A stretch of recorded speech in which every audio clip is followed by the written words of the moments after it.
Following is a production of DallasCowboys.com and the Dallas Cowboys Football Club. How about them Cowboys? Cowboys! This is Mick Shots, streaming live on DallasCowboys.com and the official Dallas Cowboys app. Now, here are Bill Jones, Savannah Humoller, Everson Walls, and Mickey Spagnola. And it is a Tuesday inside the SWBC podcast studio. And Mickey, take it away, because I've got to do something about my headset. It's way too loud. Let's go. He's a professional, though, isn't he? I'm tempted to move forward to this Giants game, but I still have to. I think we're Rant. still talking Say about. it. You gotta address Rant. a few Still things. talking You about gotta this rant. game, right? I just can't get over a few things. Okay, I'm back. It was way too loud. Mine's loud too, but people must be deaf in front of. I think they before don't us. use headsets. Oh, okay. So Well, they use mics because I can smell it. Oh, Producer Supreme comes in here and sanitizes everything. Sprays, He yeah, might have missed all this the- one. all He the might have missed things. this one. Well, here we are 2 days later, and well, not quite a full 2 days later. Yeah, and Mickey I still think wants we're to talk still about what lingering. happened in Philadelphia. you know, I was just watching the brotherly shove touchdown of Hurts, right? I think you have to make them do something different Okay. by how you line up. Okay. When I went back and looked at it, and I don't care, you know, do you want to count Marquise Bell as a linebacker or a defensive back? But if he's kind of the size of a safety, the Cowboys had on that play from the 1 yard line 6 defensive backs in the game. And they're pushing with 8 guys. Over 250. And I think there was one, I saw an 80 in there. That was Julio Jones. The rest of them were all tight ends and offensive linemen. You know, that's sort of by design. They make sure that they've got the personnel grouping in even before that. I want them- where they're versatile enough personnel, and they don't substitute. Well, the two Julio Joneses or whoever, they're the ones that are back there pushing. Well, no, correct? he was on the line of scrimmage. There were 2 smaller guys doing the pushing. So from Julio behind. Jones is down there pushing. Yeah, and he was on the line of scrimmage. Wow. So, But you can't I'm jump sitting on there. top of it. You get just blown out if That's, you. and that's jump what on they top. were doing. Because they it were will jumping carry on you. top. No, they will were carry you. jumping on top. You have to. It's like like riding an ocean wave. I'm going to tell Yeah, them, it's you the know what? momentum. get high. That's you're what it is. just- I'm going to You can make jump them. on all you want. They're going to just carry you. Yeah, I'm going to momentum make of the them weight. execute. He's got to see it to come out from under center and throw a pass. I'm going to put every big guy I got on the field in front of him, not 6 DBs pushing from behind. So if you do that, then everyone's going to be, down, diving into the ground, and he's going to have all day to pull it out, for a play. I want to make him do that. Yeah. I want to execute the And snap. that's why, I guess that's why Julio Jones would be in there. Yeah. In case they decide to change it up. It's like back in the day when we had tug of wars.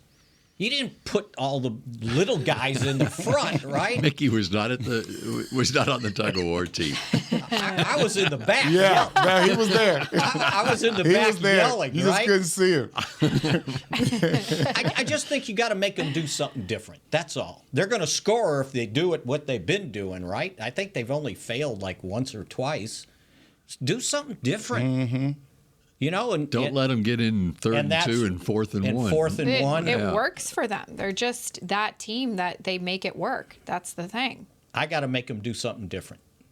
I'm putting every big guy I got. Well, they can counter that. All I'm Well, telling let you, them. they can counter. I want to see exactly. it because Yeah. I can't counter what I'm doing. Right. I'm putting Nate Newton right on the ball. Right. You know, That's how you keep them from doing it. You win first and second. I know. Right. I That's know. right. You But you don't let them get to a 4th and 1 or 3rd and 1. But at some point, they're going to get in it, and Micah almost did it. What I told him I didn't tell him. I was telling you guys, you jump over the top and you horse collar Hurts if you can get your hands on them because they got everybody else on top and pushing. All right, to the point of winning first and second down. Let's just take first down. Well, they didn't win third down. I added this up during the game. At the end of the third quarter, when the Cowboys took over with 1:13 left in the third, that was after their Philadelphia's last touchdown, which made it 28-17. Here was the yardage on first down in the game. Philadelphia had, and this includes every first down, including penalty first downs. Okay, 23 first down plays. They had 139 yards. The Cowboys at that point in the game had 15 first down plays for 29 yards. Okay. So Cowboys were averaging less than 2 yards a carry on first down, and I'll have to get my calculator out for Philadelphia, 23 for 139. So, and that's Dan Quinn yesterday was talking about two things that, that they had to be better at. They had 6 yards a carry on first down. 6 yards a play on first down. So he was saying that, number one of the things we do well defensively, take the ball away, and we didn't. And number two, we were good on third down, and we weren't because they were 50% on third down. And if you throw in 2 fourth downs, then they were 9 of 16 on third and fourth down combined. And that's what he said. If when we play them again, we got to be better at those two aspects. And my point on it is, when you're better on third down, it's usually because you're good on first and second. Right? And you're third and short. So, so we didn't win at the 2 goals that we set out. The defense needs to. Okay. Right. And yet we still had a chance to win that game. That's right. Exactly. You see what I'm saying? So that's why all those numbers and stats, they only take you so far. After a while, you just got to make your play. Football. You got to play football. Yeah. That's just it. I love the plan. The plan is the plan. As Mike Tyson said, until you get hit in the mouth. Right? And then everything changes. There have been games where we go in there and we like, man, we got this game plan together. Next thing you know, it's our first time seeing Joe Montana and the West Coast offense, and we're like, what the hell just happened? We got beat 45-17. Great game plan going in, but sometimes you just got to play. And this game showed that as long as guys can salvage plays and become football players, those stats, they can take you far, but they're not going to win it for you. They don't give you an automatic win. And when I was going through my own play-by-play, at halftime, it reminded me that the Cowboys were up 17-14. The Cowboys had 170 total yards. Philadelphia had 158. Dak was 10 of 16 for 123 and 2 touchdowns. Hurts was 10 of 13 for 120 yards. Dak had a 133.6 quarterback rating at halftime. The other thing that stood out to me is A.J. Brown had 5 catches for 57 yards, but their wide receivers in the first half only had 7 catches. He had 5 of them.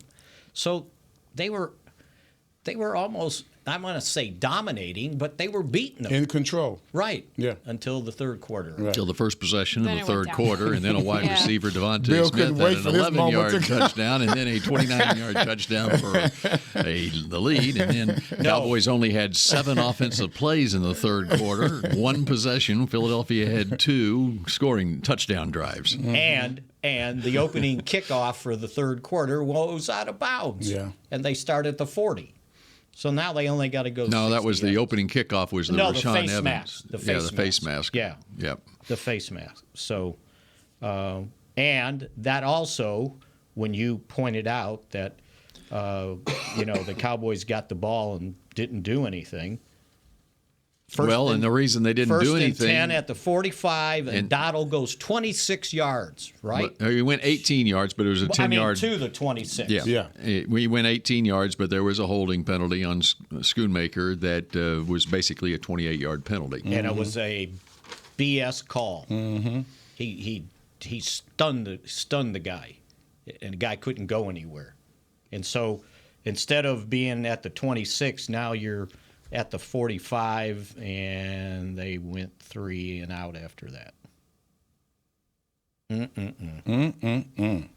But there were so many different things like that in the game that, I know it comes down to, as Everson said, making those plays at key times. And it reminded me in the first half, was it their first drive? Second drive, maybe, when Sam Williams got the sack fumble. Mm-hmm. The ball on one bounce comes right to Hurts. Yeah. Right to him.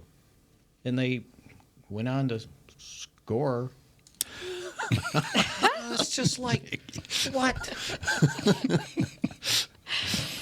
It's just weird. They just continue to go on to score. Score.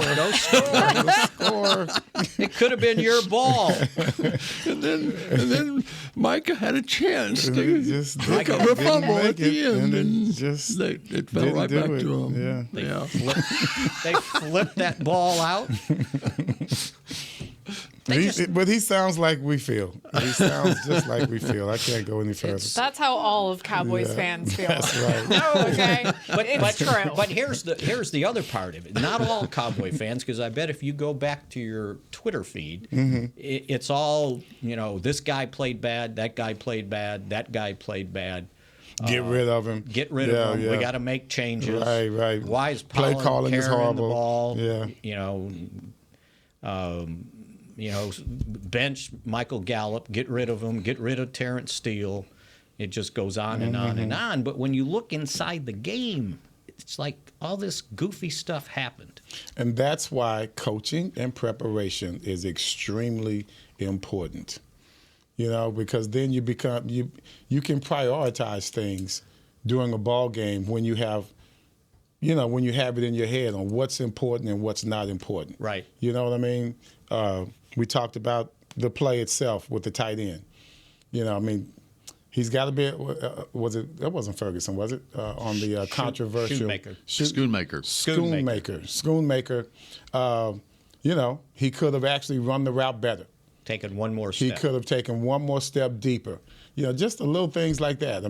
You can talk about guys being open here, being open there. When the quarterback is back there, he's got to make that decision right now.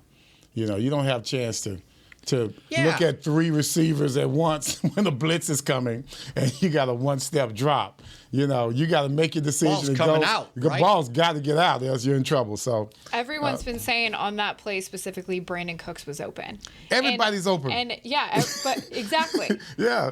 To your point, he had to get the ball out, and Luke was the guy at that time. If he had only taken one more step forward, this would be a different conversation. Right. When he throws the ball to CeeDee Lamb, I'm sure CeeDee Lamb's not the only person open on that play. Or if we stop the replay, not when the ball touches the jersey, but after the guy catches the ball. Or that. Then he's on the goal line. Right. I mentioned your thing to McCarthy after he finished it. Did you credit me for it? I said, Bill Jones said, in case this goes wrong. And he goes like, sometimes I just give up on what is and what isn't. Yeah. And I said, I asked Dak about it last night. Did you? Mm-hmm. What did he say? He was like, it's something about Cowboys and catches. Well, not only that, the catcher is not. Cowboys and pass interference calls because the guy was raped around him before the ball got there. We can just call. He was tackling him before the ball even arrived. And so I told McCarthy. Yeah, that's right. It was pass we talked interference. about another one or two things, and I said, "Well, you wanted to be a head coach, didn't you?" And he goes, I can't get out now. I got to finish. I told that to Jason Garrett one day. Something went really wrong, and I can't remember what it was. And I said, well, you wanted to be a head coach. It's like, this is what happens. They would have to carry me off the field. I wouldn't make it through a game. Well, there was so much to look at, and some of it was very subtle. So you don't really know a lot of what happened until you sit back and go over everything again. You guys have time. You're at home. You're looking at all of this.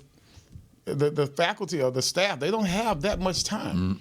It's in real time. It's real time, and you have to move on to the next play. Yeah. Right. You can't sit there and play it back and play it back. You can't do that. And so, there was one play they asked him about why didn't he challenge, and he goes, well, by the time we got the word in Right. is too late. Right. And he's got to come up with the next play. Yeah.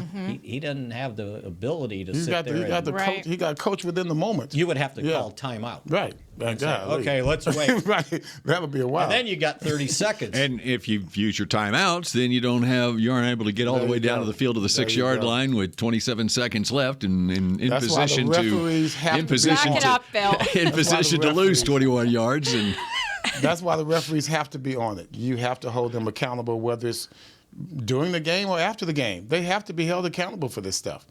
You know, I don't care if we win or lose. Right. You got to do your job. Win or lose, I want the referees to do their job. That's it. Gainwell's touchdown, their first one. Mm-hmm. It's one of those things that you're at the 12-yard line, but you're in your nickel defense. And not only your nickel defense, your second linebacker is a glorified safety. And what happens is they pitch it out, and Kelsey pulls. And Kelsey's big, right? He's about 6'5", maybe 3 something. Yeah. The only guy that could get in the hole to stop it was Marquise Bell. Mm-hmm. It was a mismatch. Yeah.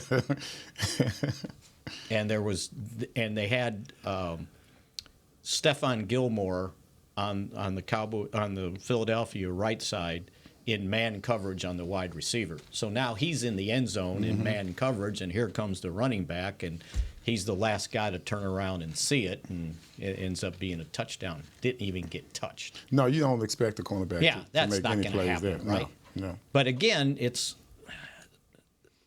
sometimes that how they play that defense is a good thing. But sometimes you get overmatched. Of course. With having a guy that's, 6'2", 215 in, maybe. This also came up, by the way. Somebody said it sounded like Leighton Vander Esch is out for the season. I go, no. And they go, well, is he coming back this week? I said, no, he can't. So there was a misconception out there that you had to be out 4 weeks. You got to be out 4 games. Okay. Yeah, we talked about that. Right? We So did he talk should about be that. coming back for Panthers or after Panthers. If he is ready to play. If he's ready. You're right. Because you're out 5 weeks without practicing. I don't know that you go out there and practice once in pads and say, okay, good to go, get out there.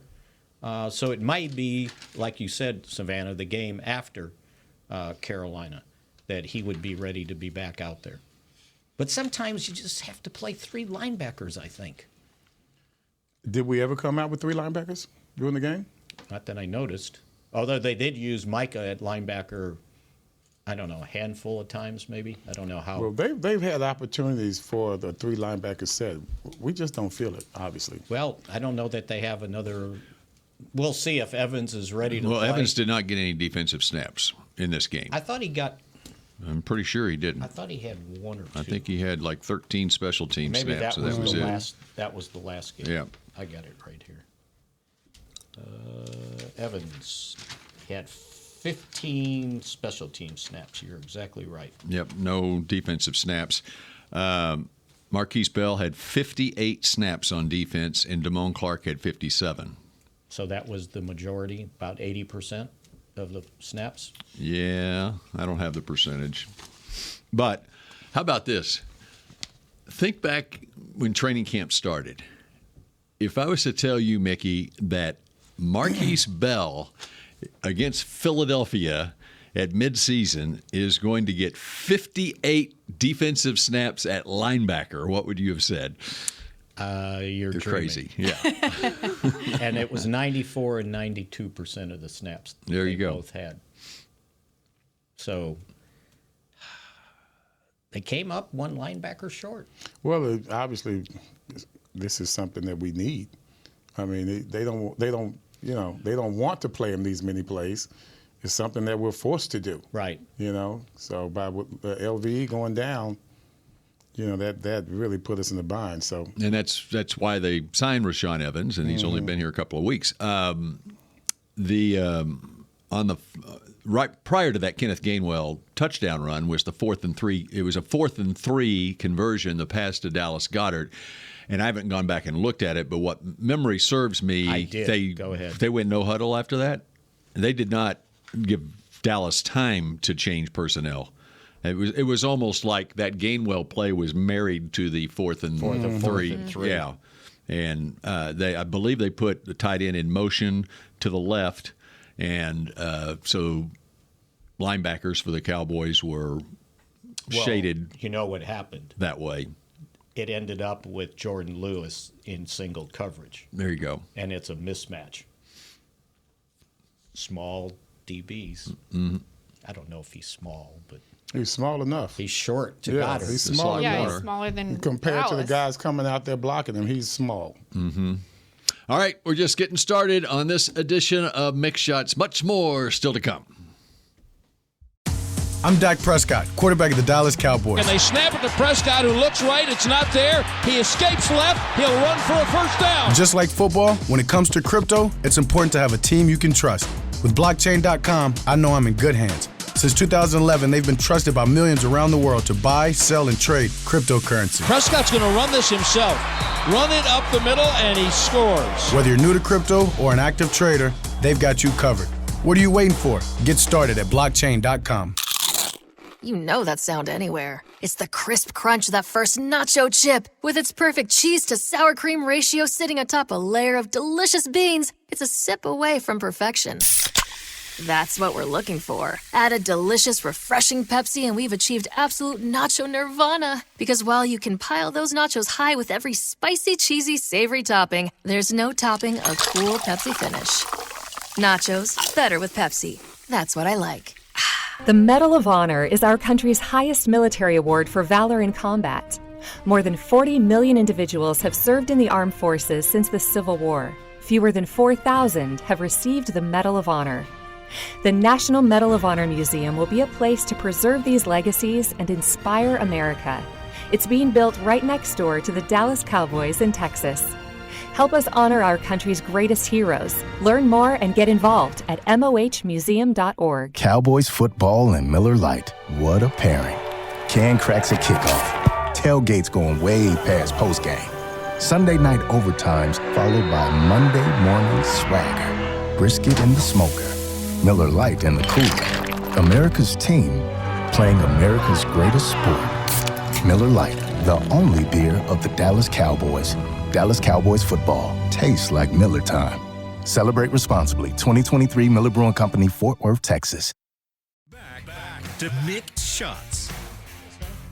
K-Post Roofing and Waterproofing, the official roofer of the Dallas Cowboys. You guys, as of today, we are halfway through the regular season officially. Wow. 50% of the way there. We're 8.5 weeks through. Correct. Interesting. But we can't keep saying it's a long season. Game 9 coming up. Yep. And at halftime of this game will be the halfway point of the Cowboys season. Right. Right. Yeah. In terms of games. Mm-hmm. Yeah. Not in terms of calendar. Watch any Monday Night Football last night? I did not. I watched Dallas Stars, Boston Bruins. As did I. I There was you there. go. Me too. You were there? You were there? Both of you Both were of there? us. Oh. I mean, unfortunately, they couldn't pull out the win for us. They but- played like it was Monday night. What do you mean? They hadn't woken up yet until the third period. Well, it's a long season. Boston's pretty good, though.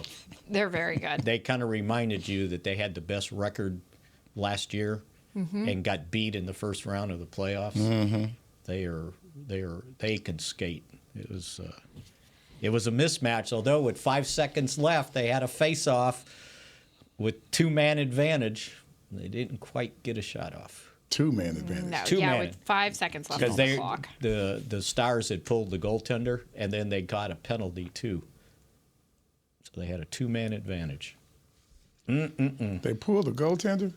Well, they were behind 3-1. Oh, I thought you meant. And then they scored. I thought, okay. And gotcha. then they said, okay, well, let's still. And then they got a penalty. So with the last part of the game, there was a 2-man advantage.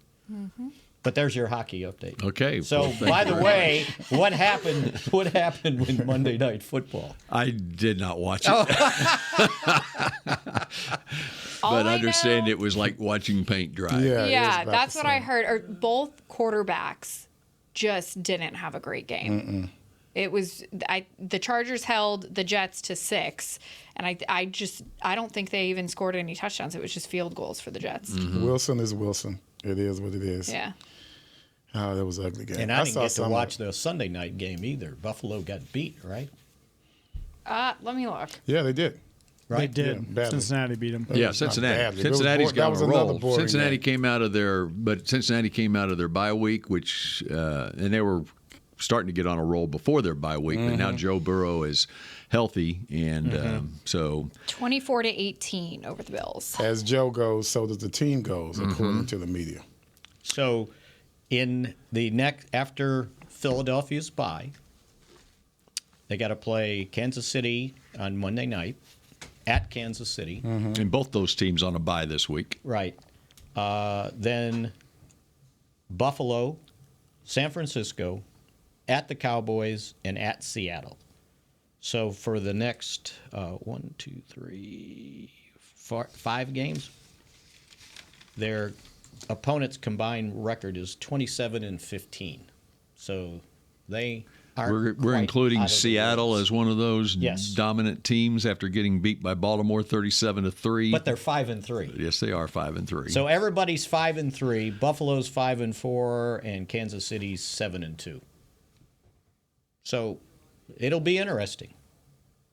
And I guarantee you, Jalen Hurts' knee is not 100%. They were very careful with him running the football, and it looked like he almost got knocked out of the game. Right.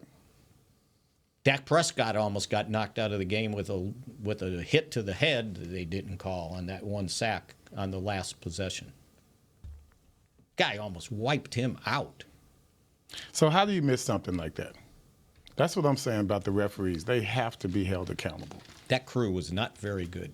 And I mean, you're looking at games where, let's just be real. This is the best game of the week. Yeah. You knew it was going to be one of the best games of the week. And so you would think that you try to find your best crew that's available. You know, I mean, it's a good game, good crew. Let's put on a good face. This is the afternoon game. You know, you would think that they would go all out and you know, give this all the professionalism that it deserves. So Trey Blake was the referee. Somebody told me he's a new guy, maybe first year. Somebody can Google Trey Blake and see how many years he's been in the NFL. Bill's busy doing something, so it ain't. I'll look. I was doing for other it. research, but I can adjust Trey Blake. So continue your thought then, Mickey. No, I was just saying the communication in that game was not very good. He is an American football official in the National Football League since the 2020 NFL season, wearing uniform number 33 until 2021. He now wears uniform number 3. And what was he at 2020? When did he become a head referee? We're looking that up. 2022, I believe. All right. So he's got a year under his belt.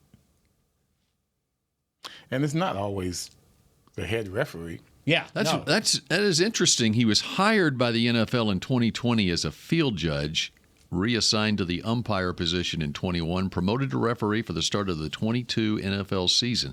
So he was just 2 years as an official and got promoted to referee. That's what I was going to say. Is it that easy to he get officiated promoted? Prior to that, he officiated in Conference USA and the Atlantic Coast Conference, worked at deep wing and referee positions. He was also a referee for the Alliance of American Football in 2019 and the XFL in 2020. He fast-tracked. He did. That's right. But the communication... We need to start investigating these. We should start investigating these referees and I'm here find for out this. how they got all this favor. Where's he from? Who does he know? And he is a quality assurance director for an Orlando-based pharmaceutical software company. That doesn't sound right. He got 2 jobs? How'd they get 2 jobs? It's like he picked up the flag on that one penalty and didn't explain. It just picked up the flag and said no penalty. Gallup? Yeah. The one Yeah. Gallup, yeah. No penalty. So, and he didn't explain the bad alignment, what happened. They just acted like the Cowboys didn't line up right. And see, that kind of stuff, man, it's got to be explained. Just say it. Hey, yeah, the guy it's got to be explained. The guy didn't check in. And you got to check with your other guys to see if he didn't check with them. Supposedly, I guess you got to do it to the head guy. I guess. Because he didn't make the announcement. You got to recognize. You got to go to the white hat. McCarthy said, "Yeah, Chuma, he doesn't say much. He better start. He's kind of quiet." So who knows? Who knows how that? But see, when we have a game like this, these little nuances, they make a difference in the ball game. And that's what I don't like about it. I don't like all those nuances coming into play. This is a football game. I don't need to worry about if I told the right referee. You're picking up a flag. Why are you picking up a flag? Hey, man, it's too late. We got to go. Next play. Well, wait a minute. Hold on. So all of these things, they make a big difference in a ball game. So what you need is have Chuma go in to play left guard, and the most talkative offensive lineman, which would be Tyler Smith, then tells you have him line up. That's too much. Eligible. That's too much. Like Nate Newton would have been a great tackle eligible. Now Kevin Gogan, I'm sure. Yes, Kevin Gogan. He would let the official know that he's in the game. Gogan would come in waving his hands. That's right. Hey, no. He would grab him by the collar. Hey, I'm in. That's what Gogan would do. Especially if he got called for it once. That's right. That's right. Hey, you want you to hear me this time? Gogan. Oh, go. That's my dude. All right. The run game. What are you thinking about the Cowboys' run game? Not much at all. Very. Right now, in the NFL rankings, their run game is ranked 15th. Which is middle of the pack. That's it. And that's with your $10 million running back. Mm-hmm. Not only that, guys, not just the running game, the protection. We're having a problem with the protection. Thank God, Dak is like, you know what, I'm not going to stay back here like San Francisco and get my ass kicked. I'm moving around and, like you said, becoming a football player. Right. You don't really want your quarterback doing that all the time. You'd like for him to be able to maybe get to his second or third read, right? Man. Yeah. And so when you put that together, O-line is just not doing well. And it's not just one person. He's getting pressure from everywhere. And they basically... there's no depth there, number one. Mm-hmm. Somebody said, why didn't they take Terrence Steele out? Okay, put in who? Had a bad day, but who are you going to move there? Right.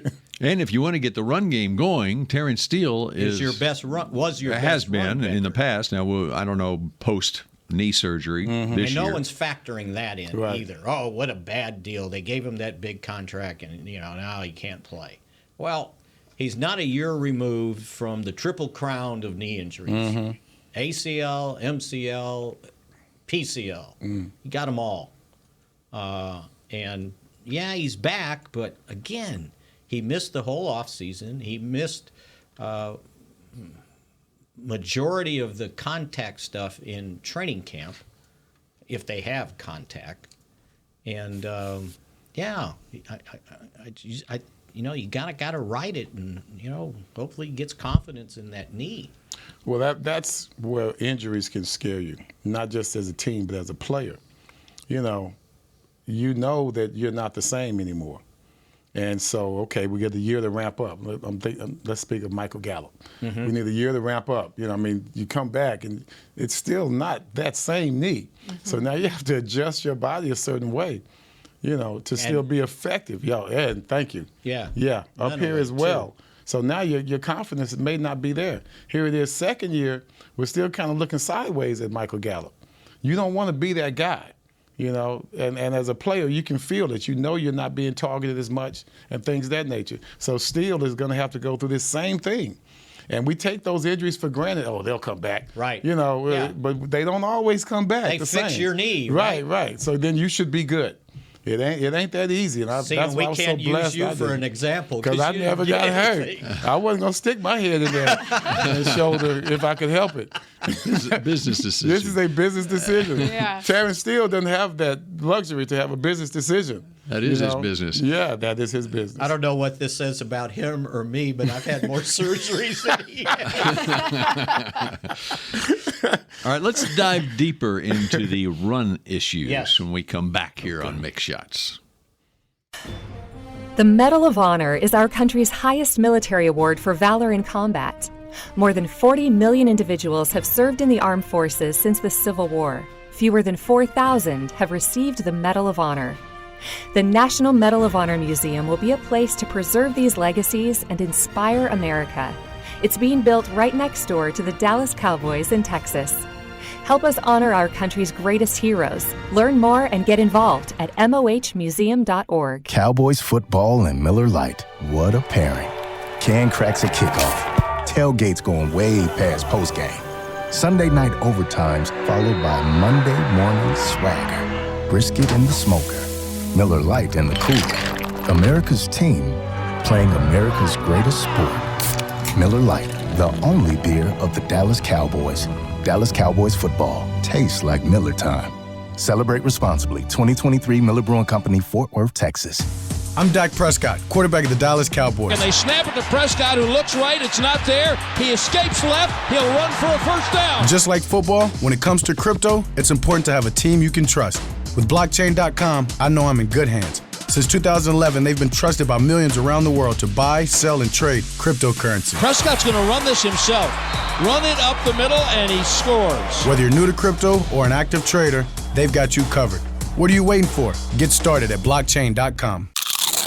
You know that sound anywhere. It's the crisp crunch of that first nacho chip. With its perfect cheese to sour cream ratio sitting atop a layer of delicious beans, it's a sip away from perfection. That's what we're looking for. Add a delicious, refreshing Pepsi and we've achieved absolute nacho nirvana. Because while you can pile those nachos high with every spicy, cheesy, savory topping, there's no topping a cool Pepsi finish. Nachos, better with Pepsi. That's what I like. Back to Mick Shots. 'Tis the season for youth football and dance camps presented by Invisalign. Don't miss your chance. Learn from the Dallas Cowboys cheerleaders and former NFL players at AT&T Stadium on December 22nd and 23rd. Celebrate the holidays with the Cowboys. Register today at dallascowboys.com/camps. And we're getting into the run game here for the third segment. And we have a question in from a fan. So they want to know, to get the run game established, because there wasn't much of a run game for us against Philly, do we use Pollard? Do we run him off the tackles, use sweeps and screens to give him more room to make a move? Let's look at the last 4 games. I just tallied it up. The last 4 games for Pollard and Rico Dowdle. Pollard, this starts with the San Francisco game. Pollard in that game had 8 carries for 29 yards. Against the Chargers, 15 carries, 30 yards. Against the Rams, 12 carries, 53 yards. And the Eagles, 12 carries, 51 yards. That totals his last 4 games. He has 47 carries for 163 yards. That's 3.5 yards a carry. Rico Dowdle, meantime, in the last 4 games has 15 carries, 53 yards. That's 3.5 yards a carry. So both of them getting 3.5 yards a carry the last 4 games. And they only ended up with 73 in this last game on 21 carries. 3.5. There you go. And what did, all in all. And what did Zeke average last year that everyone was so down on Zeke? He averaged 3.8 yards a carry. But he had 4 point some until And Tony Pollard got hurt. Tony Pollard was averaging 5.5 yards a carry. And they were worried about how much money he was making. Mm-hmm. That was the main thing. Yeah, that's how right. much money he was making. My point on it is, okay, 3.5 is not good. Right. Yeah. Well, even worse. So Pollard, the long, was 15. So if you take 15 away from 73, you got 20 carries for 58 yards. Which is less than 3 yards a carry. And it's not all the running backs. I mean, you got to look at what the offensive That's line right. is There's no doing. doubt it's the offensive line. So my thing is, I'm thinking bringing in your boy, the North Dakota State, the fullback. Hunter Lipke Hunter Lipke. to play a guard. Well, if nothing else, as long as they could just create a stalemate on the offensive line, then he could move it. Yeah. But that's the way it's happened when he comes in the game. They have been overrun up front, and he's just in the way because he has nowhere to block because everyone has already crossed over into outside the ball. Now, granted, the middle of that Philadelphia defense is good, right? And no one points out, everybody wants to point out bad day by Steele. Reddick's pretty good. Yeah. But damn, Spags, we can say that about every team that you just called They all out. got one, but they're not always on the right side. A lot of times they're on the left side, right? So, you're going to have your challenges, but we still have to play. We still have to run, and we still have to be effective. That's not happening. What I think I'm tired of is the toss to Tony Pollard, and then he tries to just get a couple yards off of that. I think it's repetitive, and I think you have to do something different to establish the run more. I don't think you can just keep tossing the ball to him and expecting him to gain yards every single time. I think you have to actually establish the run. Well, that's where the offensive linemen fail. Well, they just fail. They just said, let's go wide. Let's change it up. Well, that's what happens when we go wide. I used to think, and I could be wrong, I'm never wrong though, is that the key to Pollard's success was the change of speed between Zeke and Pollard. Thank you. If you're So we need a slower running back.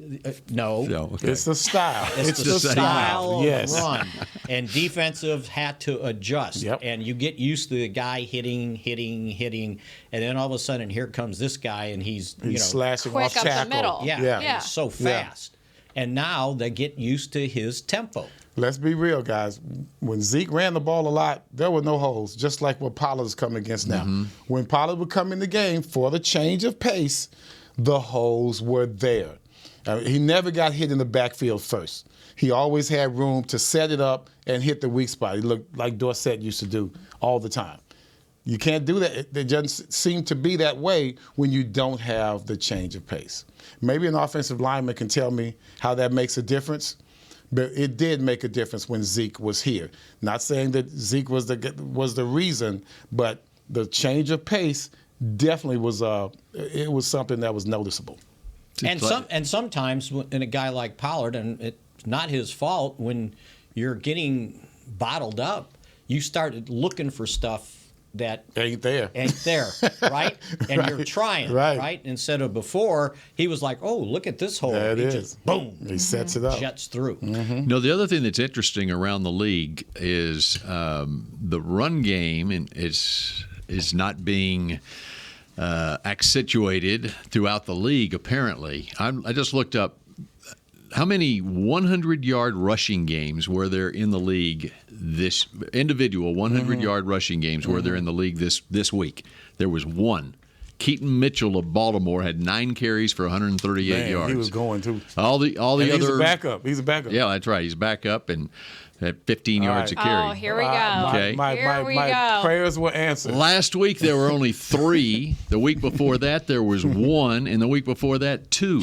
So 7 100-yard rushing games the last 4 weeks in the league. And now here's someone who knows something about the run game. Change of pace. This is the big difference, and y'all guys have spoke on it at length. The big difference is Nate. The big difference is your running back. Not so much your running backs. Your offensive line is not playing very well. The guy that y'all talked about, Steele, he is nowhere near the player that he was. The right side last year, if you go back and check the stats, we were very dominant with him and Zach Martin. We were very, very dominant before this kid got hurt. In the last 5 games, we're not. 5 games. And our center was playing at his best. Pro Bowl. Yes. So this is not the same offensive line. Now, the change of pace was you had Zeke that had an explosion. He didn't have the quickness that this guy Tony has, but he had the explosion. He had the patience to fill holes. That is something that's God-given. That ain't something that you're going to just figure out. He had a God gift of seeing a hole and had enough explosion to get to that hole leaning forward. You just saw how big Zeke head was, a 10-gallon jug. And it was hard to deal with. Now, we refuse to, for some reason, to give Donald those carries. Tony is still that explosive back, unless they know something that we don't know. He's still that explosive back. But I saw a couple of times where they tried to give it to Tony to get outside, but our tight ends and our tackles didn't do a good enough job, so he had to go back up in there. Yeah. So the biggest missing key besides Zeke is the fact that our offensive line is not playing very well. What about our tight ends blocking? They're okay. Yeah. They're okay. But if your offensive line was as solid as it was before Steele got hurt, our tight ends were guys getting in the way. They could still get in the way. But now, when you have a team that we played last week, they sought their guys at a 9. It wasn't a normal 7. They sought them out. So our guys, instead of reaching out and pushing them out and running with them, they got to turn out. And that gives them a leverage on us. That forces our running back inside. So when he look and he see all that green, his nature is to turn back inside. Jordan Davis, Fletcher Cox, Jalen Carter, those guys were dominating us inside. So that is the reason. That is the reason why he looked bad this week. Our offensive line is not as good. You could say that for the last 3 or 4 weeks. Friend of Mick Shots right there, Nate in Frisco. Thank you, Nate in Frisco. There you go. That's what I'm talking about. You don't get that just anywhere. That's right. Well, you do on his show. Yeah. All right. Well, that does it for this edition of Mick Shots. Way to end it up. I like that. All right. We're turning our attention to Tommy DeVito and the New York Giants. Is it like some kind of Italian movie? That's a playoff Broadway. Everson, you've been a member of the Giants. Yeah. What's going on in their locker room when you've lost both your starting quarterbacks and Tommy DeVito is your starter this week? Well, we had Belichick and Parcells, and we won a Super Bowl with a backup running Jeff back. Hostetler. And a backup quarterback. O.J. Anderson. That was not in our plans, but yet the defense was strong enough to where we carried that team all the way to the Super Bowl and through it. Okay. Well, we're talking Giants when Giants Week starts tomorrow here on Mick Shots. Go Cowboys. This has been a production of DallasCowboys.com and the Dallas Cowboys Football Club. How about this, Cowboys? Yeah!